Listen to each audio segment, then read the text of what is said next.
Class 12th अभी आपका हम वेक्टर एंड 3D स्टार्ट करेंगे। दोनों की जो वेटेज है फाइनल एग्जाम में 14 मार्क्स की रहेगी।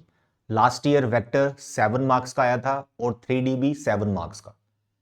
चैप्टर स्टार्ट करने से पहले इस छोटी सी वीडियो में मैं आपको ये बताना चाहता हूँ कि लास्ट ईयर जो पेपर हुआ था मैथ्स का 12th क्लास, उसमें वेक्टर और 3D के क्वेश्चंस किस टाइप के पूछे गए थे ये आपको पता होना चाहिए, क्योंकि उससे आपको ये क्लियर हो जाएगा कि आपको वेक्टर और 3D एनसीईआरटी से ही पढ़ना है, जहां कुछ एक्स्ट्रा भी पढ़ना पड़ेगा। ठीक है, तो पहले आप क्वेश्चंस देखें, फिर मैं आपको बताऊंगा कि एक्स्ट्रा पढ़ना है कि नहीं पढ़ना है, या फिर एनसीईआरटी से बात बन जाएगी।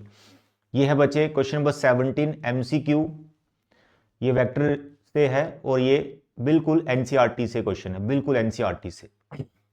ठीक, उसके बाद next question again this is from you can say vector MCQ NCERT based, and then 2 MCQ हो गए।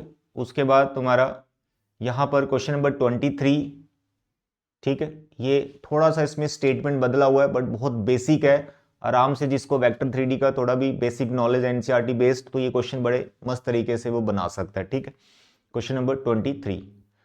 उसके बाद क्वेश्चन नंबर 25, ये भी 2 मार्क्स का। ये क्वेश्चन आप देखें, बहुत बार अगर आपने वेक्टर किया है तो बहुत बार इसको प्रैक्टिस किया होगा। This again from NCERT, purely NCERT, and this also from NCERT, इसके साथ जो चॉइस आ रखी है। इसके बाद नेक्स्ट आप देखें क्वेश्चन नंबर 27, जो कि 3 मार्क्स का है। This question purely from NCERT, ये बिल्कुल एनसीईआरटी का क्वेश्चन है, लेकिन इसके साथ जो चॉइस आ रखी है वो एनसीईआरटी में ये नहीं है, बट कोई ना कोई अगर रेफरेंस बुक आपके पास है तो उसमें ये क्वेश्चन आपको मिल जाएगा। फेमस क्वेश्चन है, बेसिक है, कोई डिफिकल्ट नहीं है, चॉइस में आ रखा है, बट जो पहला वाला पार्ट है ये प्योरली एनसीईआरटी से है, 3 मार्क्स का वेक्टर चैप्टर।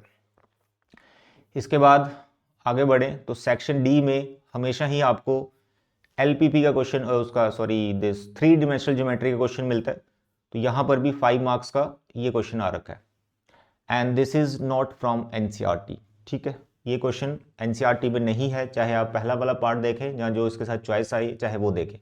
केस स्टडी में कोई भी क्वेश्चन नहीं है वेक्टर 3D का, तो लॉन्ग आंसर में आता है 3D का, और 3 मार्क्स और 2 मार्क्स में वेक्टर आपका आ जाएगा, एमसीक्यू में वेक्टर आ जाएगा। ठीक है, और जो 3D का 2 नंबर का वो तुम्हें मतलब 7 मार्क्स की 3D है, तो 2 नंबर तुम्हें सेक्शन बी में मिल जाएंगे 3D के।